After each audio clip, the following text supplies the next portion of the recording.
El arte ha sido el medio por el cual el ser humano ha ido expresando a lo largo de su historia sus sentimientos, expresiones, acciones, creencias religiosas y creatividad.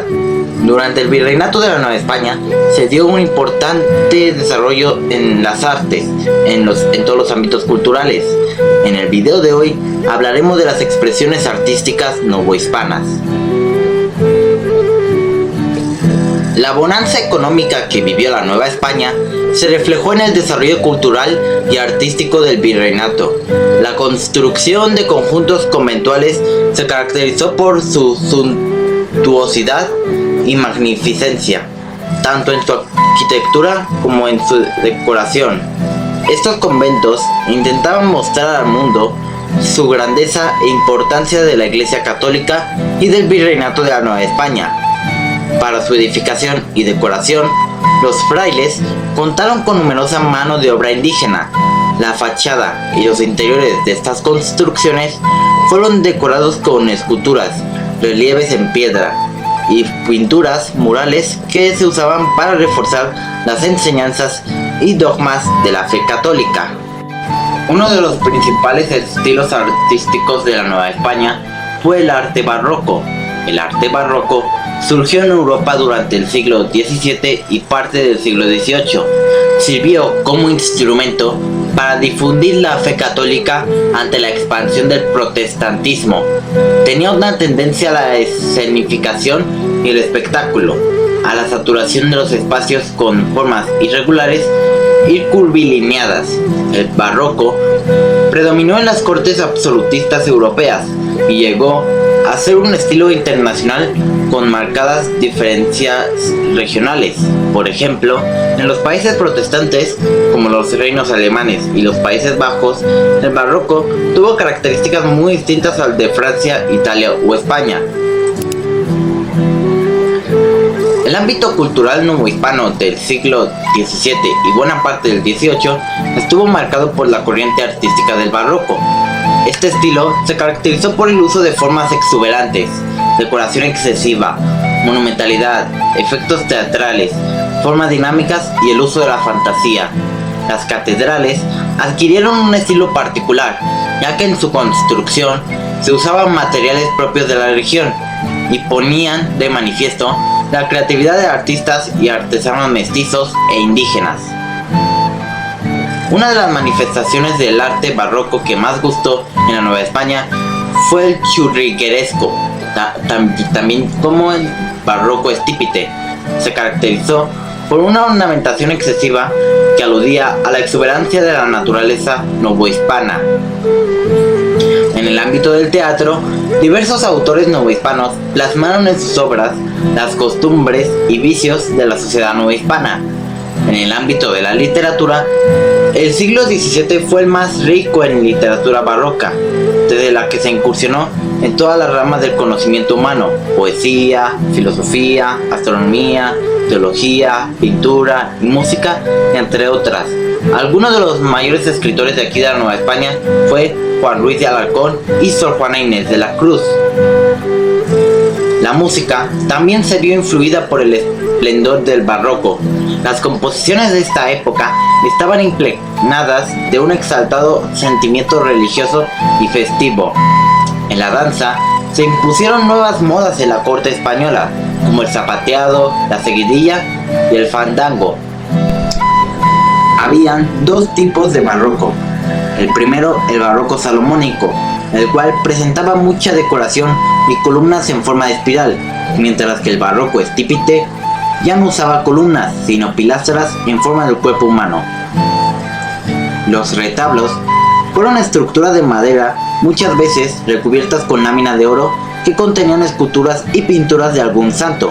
Se colocaban en las paredes de las iglesias y su función era mostrar el fervor religioso de la población.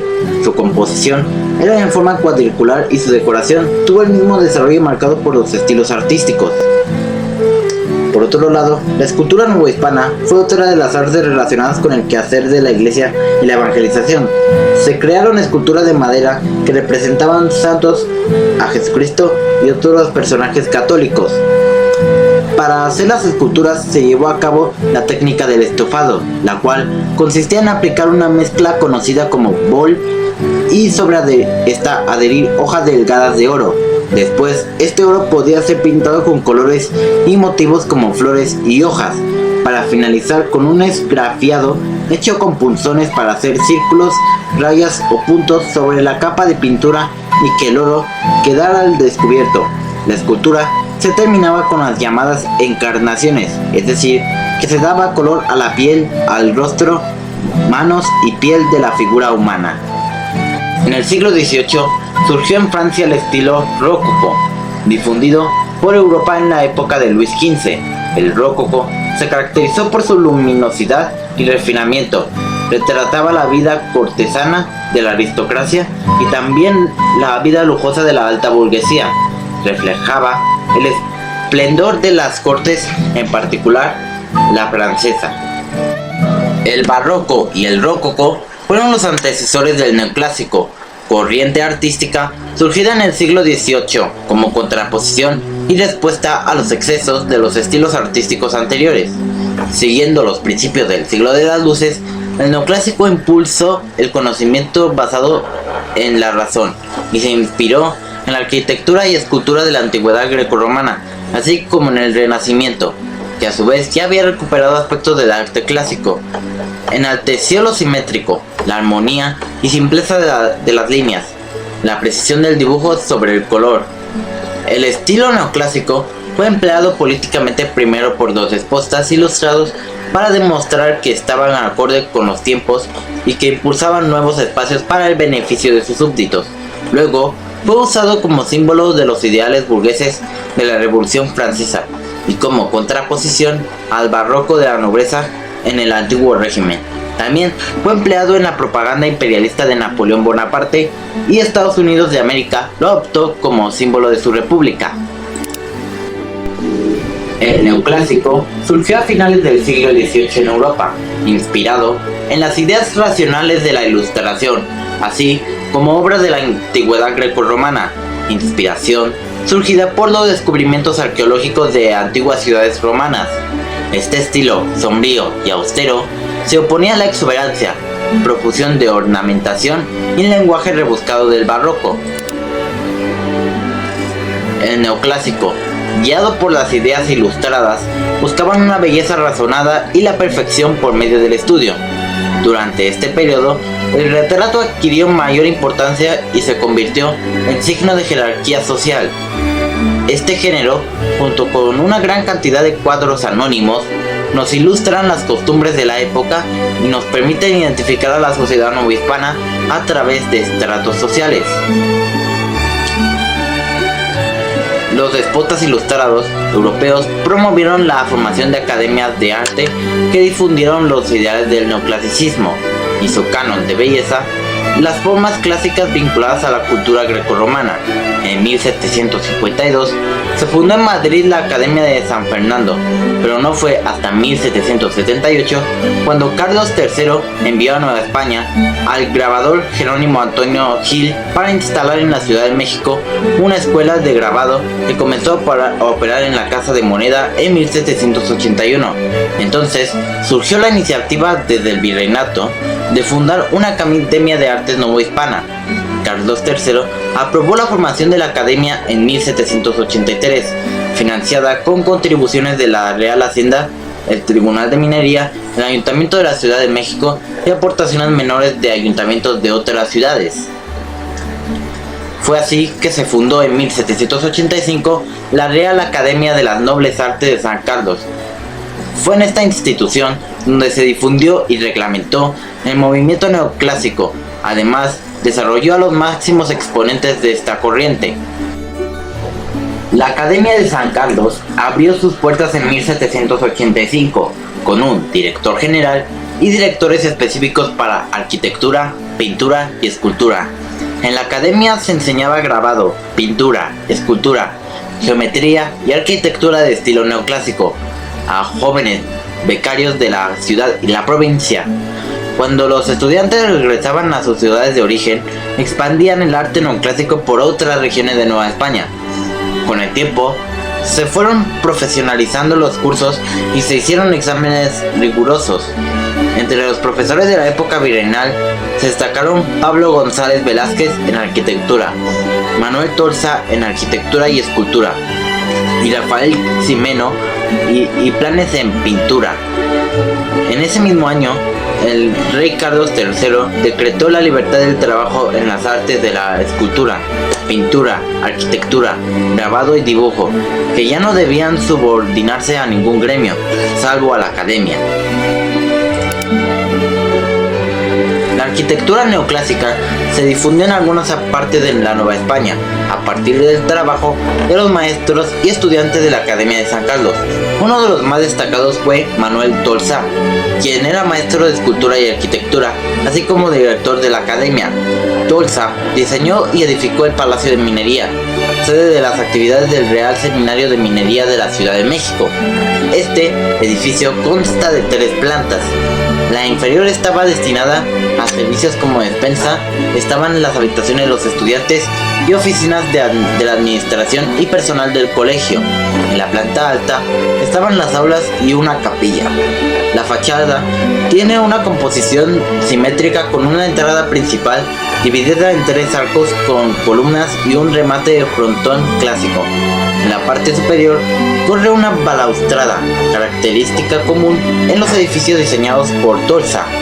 Otras construcciones de este artista en estilo neoclásico son el Palacio del Marqués del Apartado y el Palacio del Conde de Buenavista, actual Museo de San Carlos. Algunos de los artistas del neoclásico que destacaron en la Nueva España fue el español Manuel Tolsa y el criollo Francisco Eduardo Tres Guerras. Los escultores del neoclásico, al igual que los arquitectos, también se inspiraron en modelos de Grecia y Roma. Algunas esculturas fueron usadas con fines políticos, para ligar a los gobernantes de esa época con un pasado considerado glorioso. En general, se rechazó la pose teatral y la exaltación de los sentimientos, predominante en el estilo barroco, por una postura más normal y una actitud más serena y tranquila. Para el arte neoclásico era fundamental la correcta representación del cuerpo humano en relación con un canon clásico de belleza. La pintura neoclásica, en términos generales, privilegió a los estudios anatómicos sobre el cuerpo humano para lograr su correcta representación, por lo que los artistas debían ser dibujantes muy precisos y competentes. Además, tuvo afinidad por temas grecolatinos. Tras la Guerra de Independencia, disminuyó los recursos económicos de la Academia de San Carlos hasta que tuvo que cerrar de 1820 a 1823. Durante las primeras décadas de México independiente, la Academia careció de los recursos suficientes para su adecuada operación. Durante este periodo llegaron a México diversos artistas extranjeros que se interesaron por dibujar y pintar las costumbres, los paisajes y los tipos de personas que habitaban en el país. Así que, en resumen, el barroco surgió en el siglo XVII y se desarrolló hasta el siglo XVIII. Estuvo inspirado por la exaltación del misticismo religioso. Se usó principalmente en las cortes absolutistas y la nobleza aristocrática. En el ámbito de la arquitectura, tuvo formas irregulares, sinuosas y curvilíneas, espacios recargados y edificios como el reflejo del poder real, palacios y religiosos, catedrales. En la escultura expresaba sentimientos exaltados, en la pintura el dominio del color. Por otro lado, en el neoclásico surgió en el siglo XVIII por influencia de la ilustración y como contraposición al barroco y el rococó. Estuvo inspirado por la antigüedad clásica y renacimiento. Se usó en el despotismo ilustrado y el uso republicano burgués e imperial francés. En el ámbito de la arquitectura usó formas simétricas y lineales, espacios equilibrados y sencillos, edificios con fines públicos como bibliotecas, museos de arte, ciencias, etc. y reflejo del poder estatal. En el ámbito de la escultura se expresó serenidad y sobriedad. En la pintura se vio un dominio de la línea del dibujo.